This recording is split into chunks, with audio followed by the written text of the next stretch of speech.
SIR hearing প্রক্রিয়া চলাকালীন দিকে দিকে সাধারণ মানুষদের হয়রানি হচ্ছে এমন অভিযোগ তুলে ময়দানে নেমেছে তৃণমূল। আর এই ধরনের ঘটনার প্রতিবাদে বুধবার বীরভূমের দুবরাজপুর বিধানসভার দুবরাজপুর এবং খয়রাশোলের পাঁচরাতে পরপর দুটি জনসভা করলেন বীরভূমের দাপুটে তৃণমূল নেতা অনুব্রত মণ্ডল।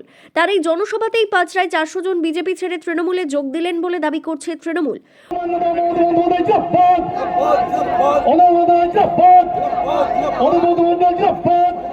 অন্যদিকে এই জনসভাতেই অনুব্রত মণ্ডল বিজেপিকে চ্যালেঞ্জ ছুড়ে দিয়ে বলেন, তোমরা একটা জনসভা করো, আমরা একটা জনসভা করব, যদি আমাদের থেকে তোমাদের লোক সংখ্যা বেশি হয় তাহলে কোনো ক্যান্ডিডেট দেব না। আমাদের সঙ্গে কে আছে জানো? আমাদের সঙ্গে আছে আল্লাহ, ঈশ্বর, মমতা ব্যানার্জি এবং অভিষেক ব্যানার্জি। দেখতে চাও? চ্যালেঞ্জ করছি বিজেপিকে, তোমরা একটা জনসভা ডাকো, আমরা একটা জনসভা ডাকবো।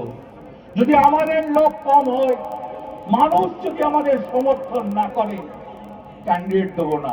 পারবে চ্যালেঞ্জ করতে? হিম্মত আছে? এই খয়রাশোলের মাটিতে চ্যালেঞ্জ করছি, পারবে? এসব চ্যালেঞ্জ ছুড়ে দেওয়ার মধ্যেই অনুব্রত মণ্ডল এসআইআর সংক্রান্ত বিষয় নিয়ে কথা বলতে গিয়ে জানান, এসআইআর হবার পরেই এনআরসি হবে। এসআইআর পর ওরা এনআরসি করবে, সেই এনআরসি একমাত্র আটকাবে তার নাম মমতা ব্যানার্জি আর অভিষেক ব্যানার্জি। ওই জন্য মমতা ব্যানার্জিকে মুখ্যমন্ত্রী আমাদের প্রচন্ড দরকার। এছাড়াও ভোটারদের নাম বাদ দিয়ে বিজেপি ভোটে জয়লাভ করতে চাইছে বলে দাবি করেন তিনি। আর এর পরিপ্রেক্ষিতে বলেন, ঘরে বসে ওইসব কারচুপি করে লাভ নেই, ময়দানে এসে লড়ো। আমরা ভয় পাই না, এক বিন্দু ভয় পাই না। 2.5 বছর জেল খেটেছে, জেলের ভয় পাই না। আমরা ভয় পাই না। 100, 200, 500, 700 করে ফর্ম নিয়ে তুমি নাগরিকত্ব বাদ দেওয়ার চেষ্টা করছো। 7 নম্বর ফর্ম ফিল আপ করে ঘরে বসে, এই তোমাদের নীতি। তোমরা লড়তে পারবে না তৃণমূলের সঙ্গে, তোমরা বাদ দিয়ে রাজনীতি করবে। হিম্মত থেকে ময়দানে এসো, লড়ে দেখাও।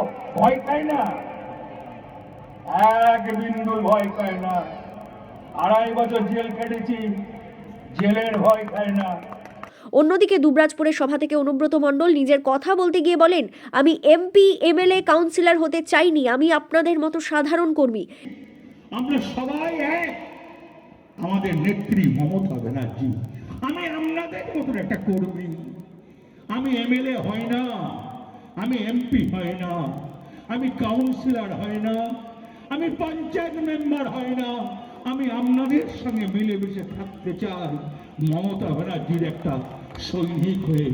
এবার আসা যাক দুবরাজপুর বিধানসভার আগামী দিনের ফলাফল কি হবে তা নিয়ে। কেননা বীরভূমের একমাত্র বিধানসভা, যে বিধানসভায় জয়লাভ করেছে বিজেপি, এই প্রসঙ্গে অনুব্রত মণ্ডল বলেন, ওটা পরের কথা, এবারে জিতব।